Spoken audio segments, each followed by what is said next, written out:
Connaissez-vous la partie grillée des viandes, qui est rien que d'y voir et d'y penser même, ça vous donne déjà envie de te manger?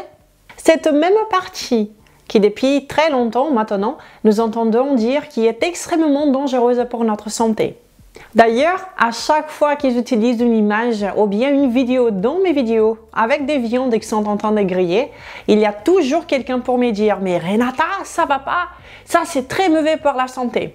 Et c'est bien ce que j'ai fait à chaque fois que je veux m'approfondir sur un sujet.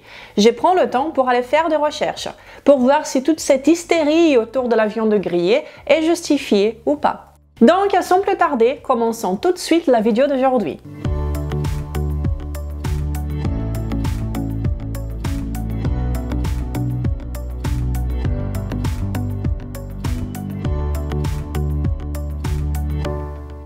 Bonjour à vous, 134 000 personnes incroyables qui me suivent sur cette chaîne. Comment allez-vous? J'espère que vous allez bien. Si vous ne me connaissez pas encore, je suis Renata Barcelus, je suis membre de la Nutrition Network, la fondatrice de maigredefinitivement.fr et la responsable de la méthode et du code Maigre Définitivement. Mais plus important que ça est que je suis ici toutes les semaines, sans faute, pour partager avec vous de façon claire et directe, les vérités scientifiques, les faits scientifiques derrière la nutrition, la perte de poids, la santé et un style de vie sain. Et le tout basé sur le meilleur de la science pour vous aider du mieux que je peux à devenir une meilleure version de vous-même. Si vous pensez encore que la science dit tout et son contraire et qu'elle n'est pas fiable, je vous comprends tout à fait. Dans le monde où nous vivons aujourd'hui, nous voyons que tout ce qui sort dans les médias, ce sont simplement des informations contradictoires entre elles. Et c'est donc difficile, de croire à la science. Mais croyez-moi, toutes les études ne sont pas pareilles. Et je pense personnellement que c'est essentiel pour nous de comprendre la différence entre elles, pour ne pas dévaloriser la science, la bonne science, qui est là justement pour nous aider à avancer. J'ai une vidéo sur ces sujets où je vous explique la différence entre les études. Je vous conseille fortement de les regarder pour que vous ne soyez plus en otage de ces idées, de ces informations tendancieuses et erronées. Appuyons-nous sur la science? Oui, mais sur la science qui établit causalité, ok? Ainsi, vous serez protégé de toutes les bêtises qui sortent partout, surtout et n'importe quoi. Et aujourd'hui, nous allons parler justement du grillé qui apparaît dans la viande, dans les poissons, dans les volailles et même vos légumes quand vous les cuisez à une température trop élevée ou quand vous les cuisez en basse température pendant plus longtemps. Et cela se passe à travers la réaction des Maillard que vous avez déjà certainement entendu parler. Et cela est quand les sucres contenus dans l'aliment naturellement réagissent avec les aminoacides en formant cette caramélisation autour de l'aliment. Et cela, comme je vous ai dit, quand vous les cuisez à haute température, mais également à basse température, mais pendant plus longtemps. Et donc, c'est une réaction entre les sucres et les aminoacides principalement. Pour info, cette réaction a été découverte par le docteur et chimiste Louis-Camille Maillard. C'est pour ça qu'on appelle réaction des Maillard. Et cette réaction débute à une température entre 140 degrés et 165 degrés Celsius. J'ai partagé une vidéo sur le point de fumer des matières grasses. Vous pouvez la regarder plus tard si vous le voulez. Et dans cette vidéo, je vous montre que toutes les graisses animales d'origine animale, elles ont un point de fumée très élevé. Et que donc cette réaction des Maillard peut être atteindre sans atteindre pour autant le point de fumée de chaque graisse d'origine animale ou des gras saturés. Même monoinsaturés d'ailleurs, comme dans l'huile d'olive. Et donc, comme à chaque fois, choisissez les bons gras pour faire cuire vos aliments. Et cela veut dire du beurre, du ghee, de l'huile de coco, de l'huile d'olive si vous le voulez. Et oubliez complètement les huiles végétales faites avec des céréales et des grains, comme l'huile de tournesol, de maïs, de soja et même des colzas. J'ai aussi des vidéos sur ce sujet si vous voulez en apprendre davantage. Fuyez le plus possible ces genres de huiles végétales, ok? Mais avant même de commencer à parler des sciences, je vous invite à réfléchir avec moi d'une façon un peu plus évolutive, car je pense que cela est très important. Nous, les êtres humains, notre espèce, nous manipulons le feu depuis des centaines de milliers d'années. Des centaines de milliers d'années, c'est énorme. Cela fait même probablement plus d'1 million d'années que nous manipulons le feu. C'est un fait. Et nous devons aussi nous rendre l'évidence qu'il faisait un feu comme ça dans la nature. Et que voilà, que nous faisons ce genre de cuisson, mais pas seulement, car vos poêles font pareil. Eh bien, il y a la réaction qui se passe et l'aliment est grillé.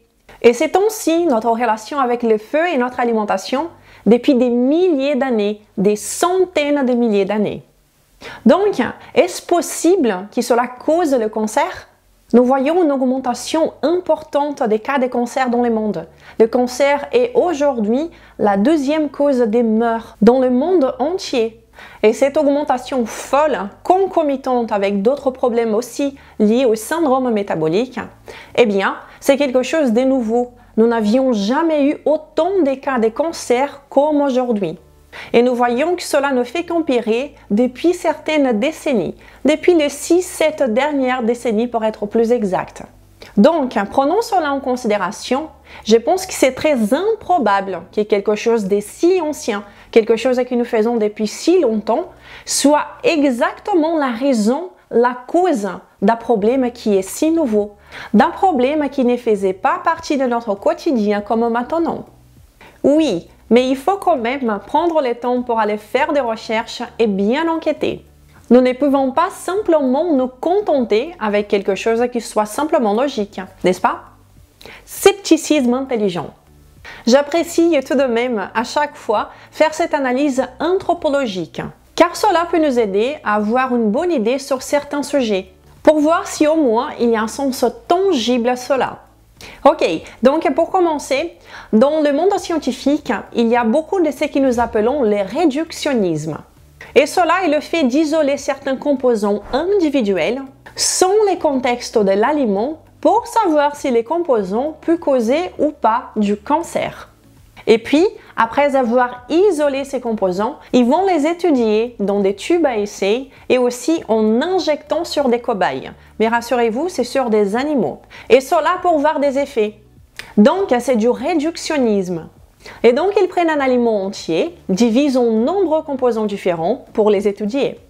Et puis, il y a des gens plus scrupuleux, incompétents ou bien irresponsables qui extrapolent ces résultats en disant que c'est l'aliment entier qui cause le cancer.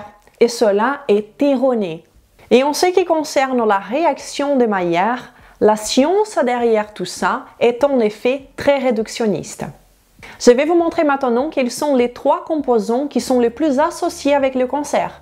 Parce que oui, personne ne veut développer du cancer parce qu'il mange beaucoup de barbecue ou bien parce qu'il fait cuire un peu trop sa viande, n'est-ce pas? Et toujours sur le réductionnisme, l'aliment qui est toujours à la une dans ce genre d'études est justement la viande rouge. J'ai des vidéos sur le sujet et vous n'avez pas besoin d'avoir peur de la viande rouge car elle ne va pas vous faire développer du cancer toute seule, ni un peu grillée.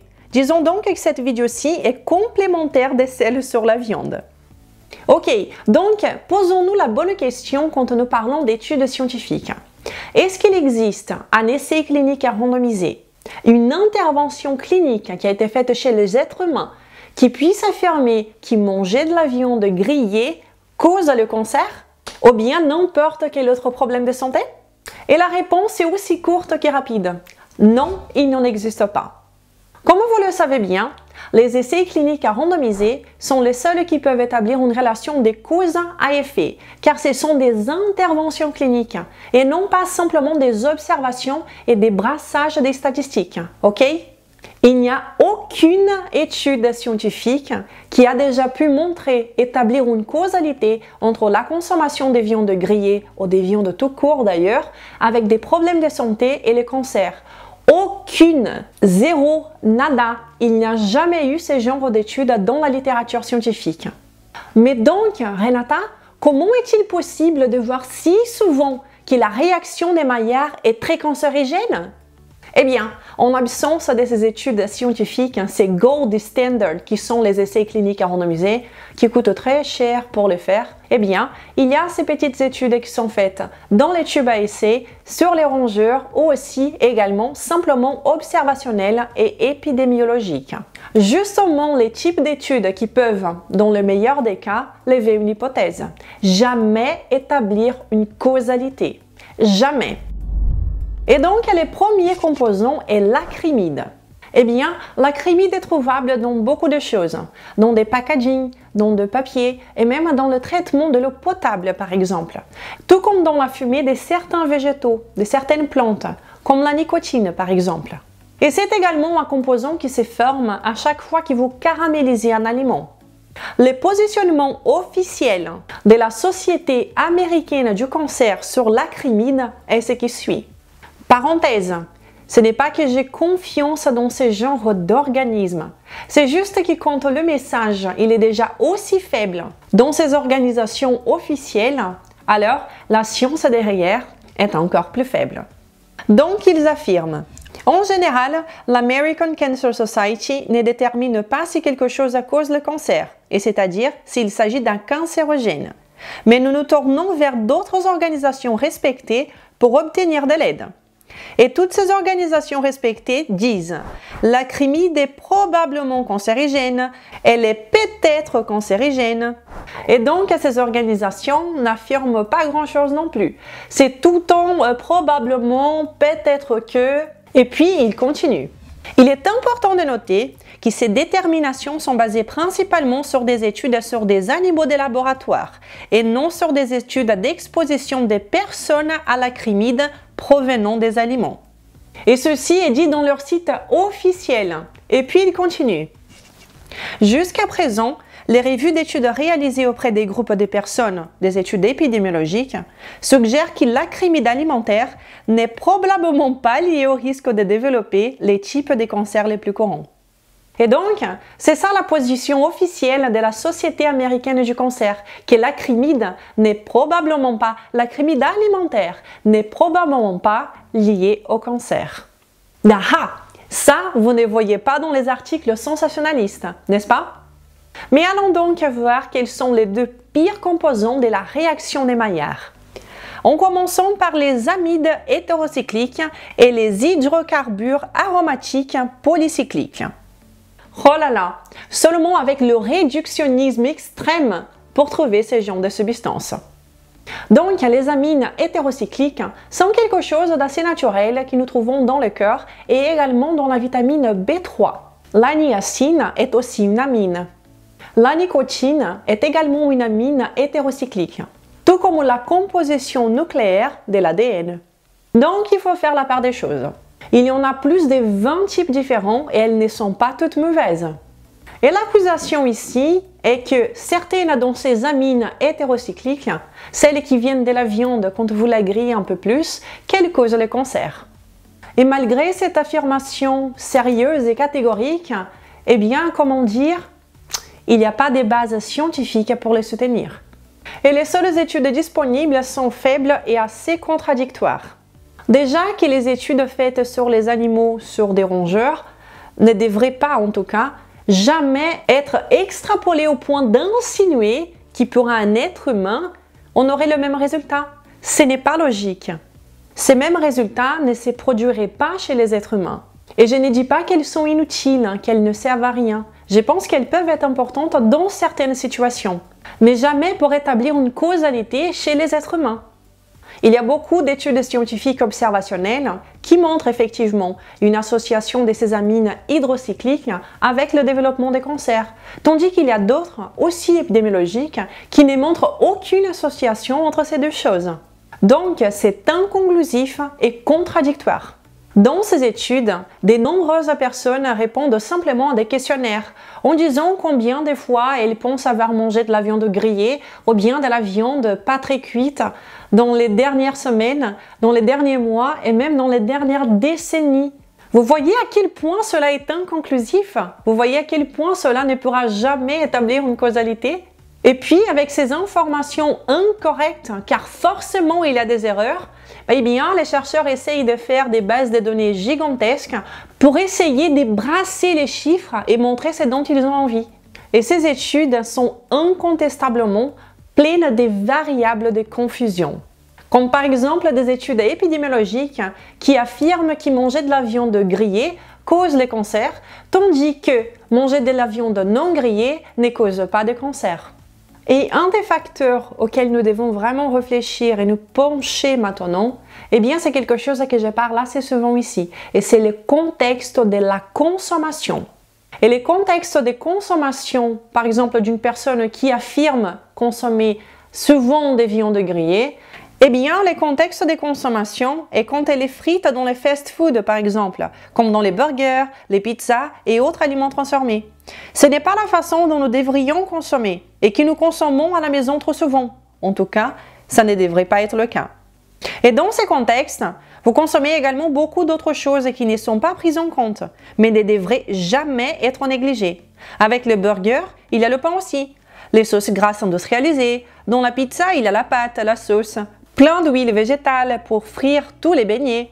Dans ces contextes malsains, il y a souvent également la consommation de sodas et autres sucreries, même frites elles aussi. Et inversement, quel est le moment où vous consommez les viandes moins cuites et de meilleure qualité, car vous êtes en mesure de contrôler la cuisson, mais également le contexte, comme à la maison ou même dans un restaurant? Dans les restaurants, vous choisissez même la cuisson de vos viandes. Et dans ce cas, vous pouvez aussi choisir de consommer cette viande avec une salade à la place des frites, par exemple. À la maison, vous pouvez également choisir un aliment plus sain pour accompagner cette viande. Simplement dire que la seule différence entre ces deux moments différents est la viande grillée, eh bien, cela est malhonnête. Car il y a le contexte qui compte aussi, qui compte énormément. Et voici une variable de confusion qui est très présente dans les études épidémiologiques et observationnelles. Nous ne pouvons jamais négliger le contexte de la consommation. OK? Donc, venez maintenant avec moi pour voir ce que l'Institut national du cancer a à dire sur les amines hétérocycliques.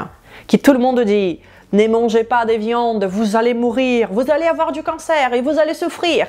La propagande contre le grillé de la viande et même contre la viande tout court ces derniers temps est tellement présente dans notre quotidien que cela fait même déjà partie du sens commun.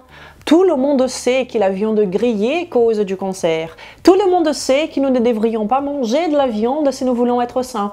Alors que les études scientifiques qui puissent affirmer ce genre de choses n'existent toujours pas. Et voici ce que même l'Institut du cancer affirme. Des études ont montré que l'exposition aux amines hétérocycliques peut provoquer le cancer dans des modèles animaux, comme des rongeurs par exemple. Cependant, les doses de ces amines utilisées dans ces études étaient très élevées, équivalent à des milliers de fois les doses qu'une personne consommerait dans le cadre d'un régime alimentaire normal. Donc, avant qu'on dise quoi que ce soit d'autre, eh bien, les rongeurs n'ont pas été faits pour manger de la viande grillée. Ils n'ont pas été faits pour ça. Leur métabolisme n'est pas cohérent avec cette alimentation. Et puis, ils n'ont même pas consommé la viande grillée. Ils ont été injectés avec ces composants et cela avec des doses extrêmement élevées. Des milliers de fois de plus de ce qu'un être humain normal consommerait normalement dans un cadre de son alimentation. Donc, peu importe ce que vous injectez dans un animal à si forte dose, bien sûr que cela va causer un problème de santé, ce n'est pas étonnant. Mais comment pouvons-nous assumer, comment pouvons-nous insinuer que le même se passerait avec un être humain en train de consommer un aliment dans des doses beaucoup moins élevées? Je ne comprends pas. Et même l'Institut national l'affirme. Et il continue. Les études des populations n'ont pas établi le lien défini entre l'exposition d'amines hétérocycliques provenant des viandes cuites et du cancer chez l'homme. Mais donc, comment est-ce possible si même l'Institut du cancer affirme cela et dans les médias, on voit tout à fait le contraire en disant que la viande grillée va sûrement vous causer un cancer? Et malheureusement, cela est la preuve, encore une fois, d'un journalisme sans engagement, sans responsabilité, qui joue avec la vie et la santé de la population. Une honte. Nous ne pouvons pas faire de telles affirmations et telles extrapolations. C'est un grand manque de responsabilité. Je rêve du jour où, avant même d'écrire un article ou faire une vidéo, les personnes prennent le temps de faire les recherches et de développer davantage leur intégrité. Ça serait tellement bien.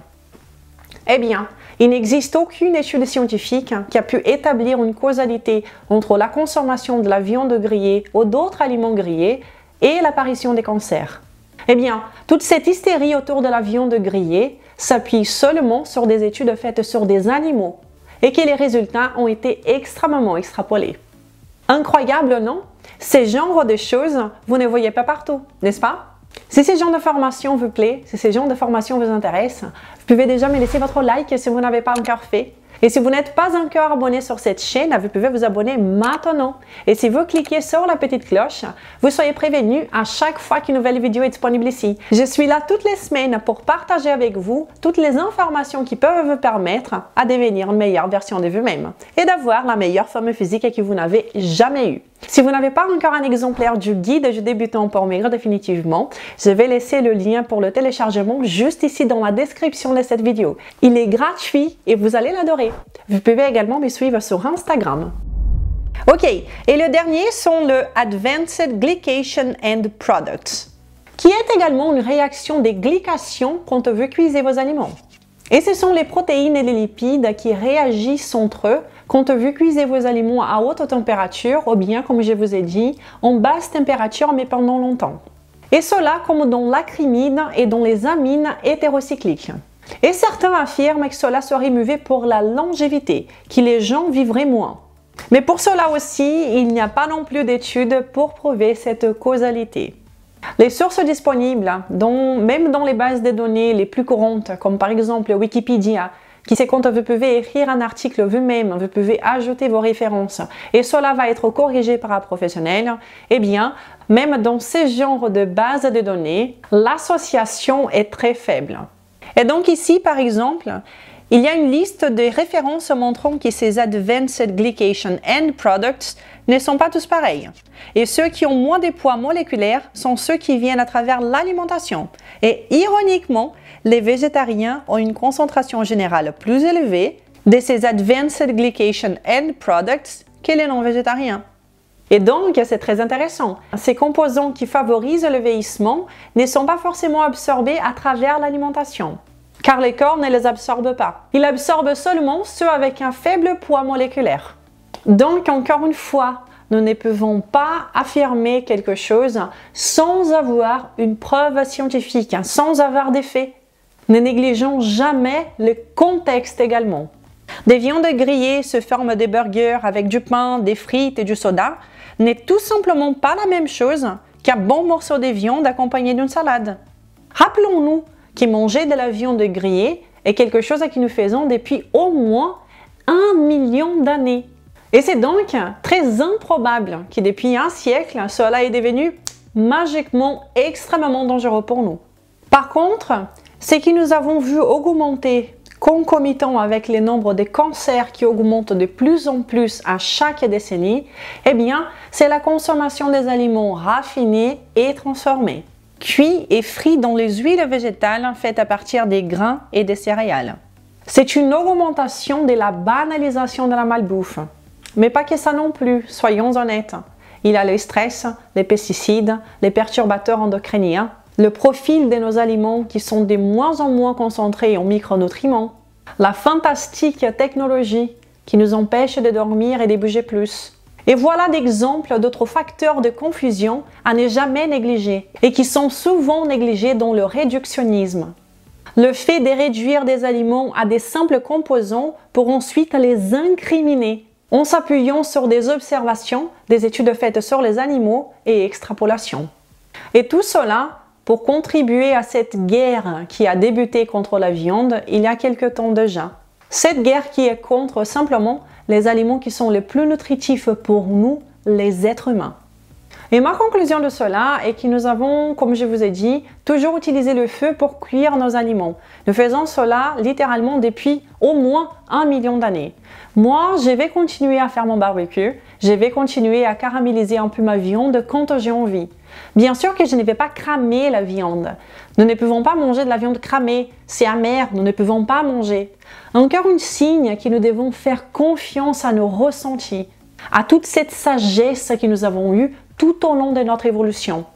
Jamais auparavant nous avons été confrontés à tels chiffres d'obésité et de surpoids des maladies liées au syndrome métabolique qui est maintenant.